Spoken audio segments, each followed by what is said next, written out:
the Tottenham former managers, where are they now? Antonio Conte's sits top of Serie A, José Mourinho second in the Turkish Superliga, and Nuno Espírito Santo third place in the Premier League.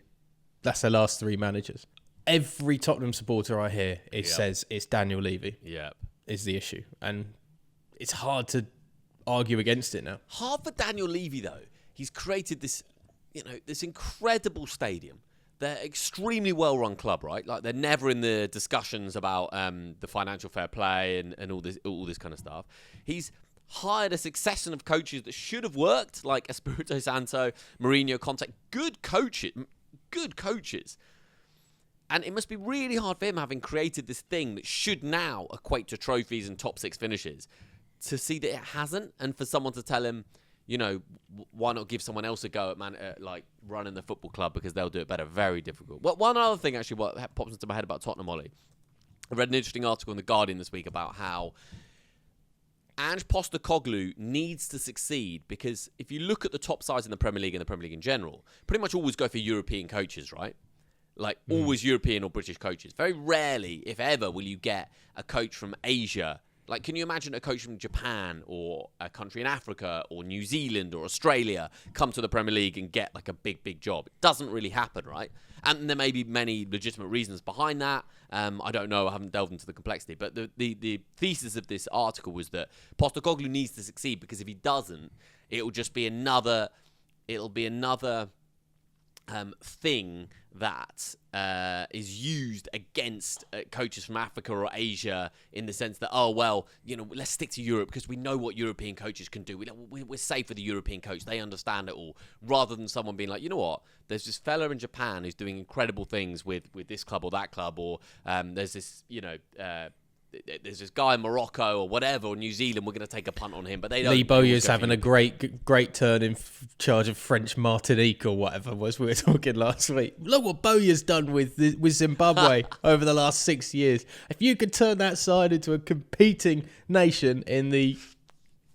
Why can't you get us into the Champions League?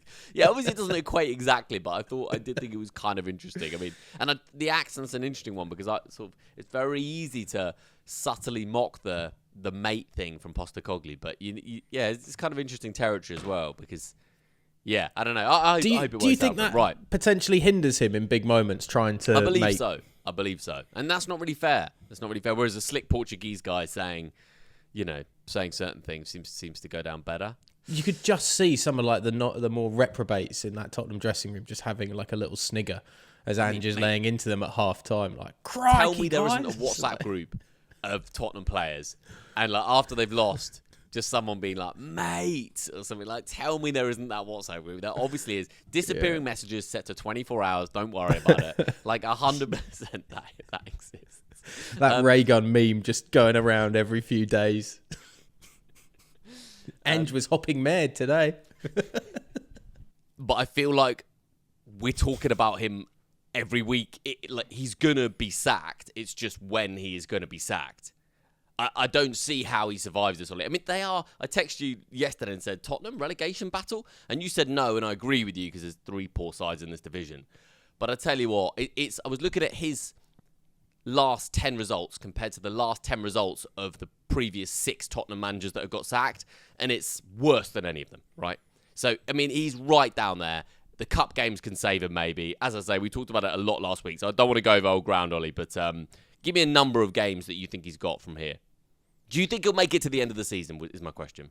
I was actually thinking about this in terms of, if you sack him now, and like, say before a semi-final of a Carabao Cup, for instance, or before a final if they get there or something like that, you look foolish as Tottenham for holding on this long to something that's clearly a problem and Ange Postecoglou wasn't willing to change. I think we've got to the point now where the club looks silly if they change Postecoglou out, as opposed to, it's a smart decision. Just before December, a guy comes in, he gets a month with the transfer window and all that kind of stuff. Because anybody that takes that job now is hands handcuffed behind the back. That's the squad you're dealing with.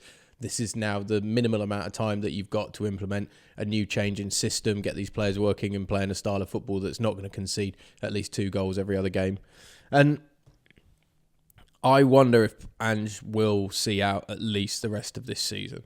I do think we're at the point where you just go, you're not going to be a relegation candidate despite the loss to Leicester this weekend. So you just ride it out, but over the next 3-4 months, you just assess. Is this guy going to turn it round to actually produce the goods we want? Probably not. Well, now we've got 4 months to find the perfect guy. 14 senior players injured. 14.